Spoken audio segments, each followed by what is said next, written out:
Halo, di video ini saya akan menunjukkan kepada Anda cara memperbarui atau menginstal driver di HP OmniBook X Anda.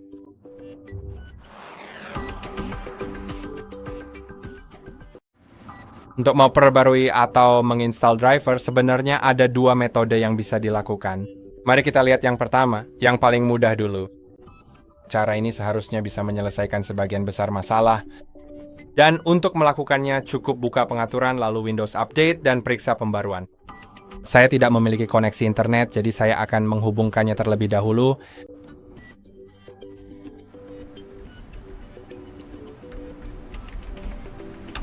Dan kita akan melihat semuanya.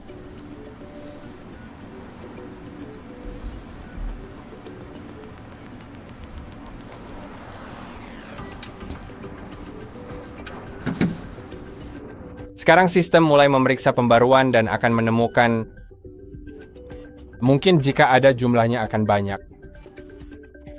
Jadi ya mungkin akan ada banyak pembaruan berbeda di sini. Saya sarankan untuk memperbarui semuanya. Mereka akan mulai diunduh lalu diinstal dan nanti beberapa di antaranya mungkin meminta Anda untuk merestart perangkat Anda. Menurut saya lebih baik menunggu sampai semuanya terinstall lalu restart supaya Anda tidak perlu restart berkali-kali. Saya tidak akan menunggu sampai semuanya ditemukan karena itu akan memakan waktu lama. Tapi saat saya masuk ke opsi lanjutan, sekarang saya bisa pergi ke pembaruan opsional dan di sini kadang-kadang akan ada beberapa pembaruan opsional dan pembaruan opsional berarti bahwa pembaruan tersebut bisa diinstal jika Anda mengalami masalah tertentu. Maksud saya, misalnya kamera Anda berfungsi tapi touchpad Anda tidak berfungsi. Dan di pembaruan opsional, Anda memiliki pembaruan untuk kamera dan juga untuk touchpad. Jika kamera berfungsi, jangan perbarui dari pembaruan opsional. Tetapi jika touchpad tidak berfungsi, coba gunakan pembaruan opsional untuk memperbaruinya dari sini. Namun, jika semuanya berfungsi, Anda tidak perlu menyentuh pembaruan opsional. Jika Anda masih memiliki masalah tertentu dengan pembaruan atau ingin melakukan apapun yang Anda butuhkan dari situs web dukungan HP, mari kita pergi ke situs web dukungan HP. Dan ini adalah metode kedua untuk menginstal driver. Cukup buka Microsoft Edge. Saya akan mengaturnya. Anda juga dapat menggunakan peramban lainnya. Dan Anda cukup mengetik support on HP.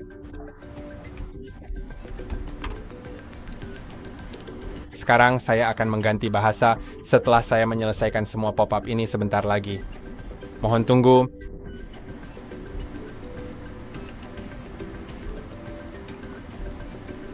Oke. Sekarang pilih saja komputer. Tidak, bisa jadi itu adalah perangkat lunak dan driver. Ya. Lalu tap lab dan masukkan ID produk Anda. Di bagian bawah laptop Anda ada ID produk. Ditandai sebagai PN atau Prod ID apapun itu. Silakan ketik saja langsung sesuai instruksi. Seperti yang saya katakan, itu ada di bagian bawah laptop, baik terukir atau pada stiker.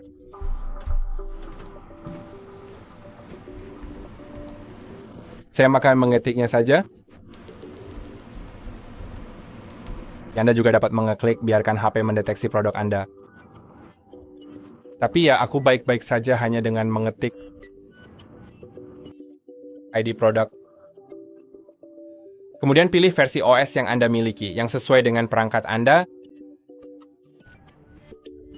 Dan kemungkinan besar Anda memiliki Windows 11 atau jika Anda menontonnya di suatu tempat di masa mendatang, mungkin versi yang berbeda. Kemudian untuk versi di sebelah kanan, saya biasanya menyarankan untuk memilih yang tanpa versi. Dan jika itu tidak berhasil, Anda bisa mencoba memilih yang ada versinya, seperti versi 24H2, 25H1, 25H2, atau semacamnya. Jika Anda tidak tahu versi mana yang Anda miliki, Anda bisa mengeceknya di pengaturan dengan cukup masuk ke pengaturan, sistem, gulir ke bawah ke bagian tentang, lalu Anda akan menemukan versinya. Anda dapat lihat saya memiliki 24H2, tetapi saya akan memilih saja Windows 11 tanpa versi.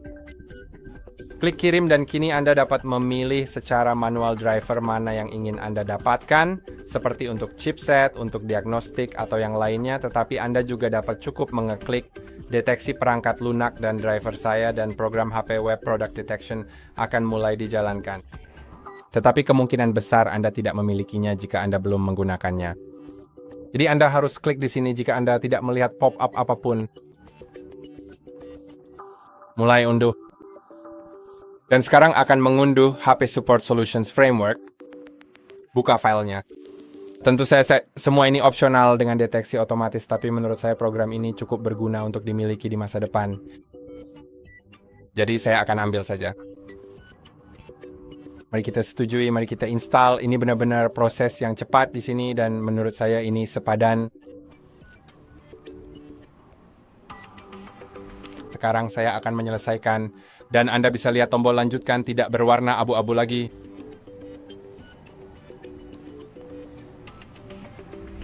Sekarang saya masih belum melihat pop-up entah kenapa, jadi mari kita coba tutup, muat ulang halaman dan pilih OS lagi.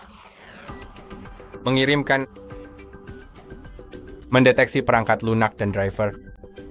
Dan ya, sekarang ada pop-up. Mari kita buka dan klik OK.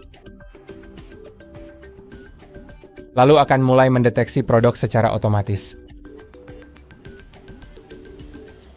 Dan ini mungkin memakan waktu sebentar, jadi saya akan kembali lagi saat sudah terdeteksi.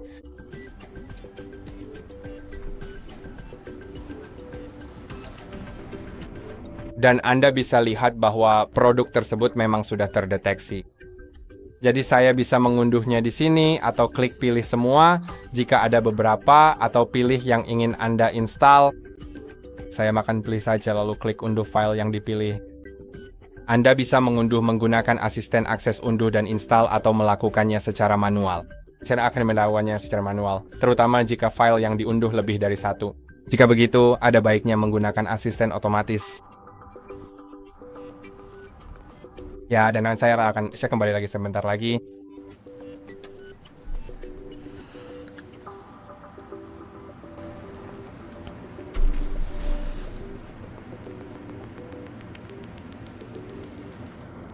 Oke, dan untuk kasus driver tanpa asisten, caranya cukup sederhana. Dengan asisten pada dasarnya sama saja, tapi Anda perlu membuka asisten terlebih dahulu, lalu asisten akan mulai mengunduh semua driver dan secara otomatis akan terbuka jendela instalasi untuk driver-driver tersebut. Jika Anda mengunduhnya satu persatu, maka setelah Anda klik buka file, cukup klik ya, dan itu akan membuka jendela instalasi yang sama seperti saat menggunakan instalasi otomatis. Tapi, asisten otomatis hanya mengunduh satu file saja. Sekarang, setujui persyaratan lisensi. Anda bisa mengubah folder lokasi, lalu klik berikutnya. Pada dasarnya, proses instalasi driver bisa berbeda-beda di setiap perangkat, tapi Anda tidak perlu khawatir karena prosesnya cukup mirip di mana-mana. Dan setelah semuanya selesai, setelah terinstall, dan Anda yakin tidak akan ada jendela lain yang terbuka dalam waktu sekitar 15 detik, maka Anda bisa merestart laptopnya. Di sini Anda bisa lihat, saya juga memiliki beberapa pembaruan perangkat keras sistem dan beberapa ekstensi yang sedang diinstal. Saya mungkin akan merestart laptop setelah pembaruan kumulatif juga selesai diinstal. Dan saya harap video ini bermanfaat. Jangan lupa untuk like dan subscribe. Sampai jumpa di video berikutnya.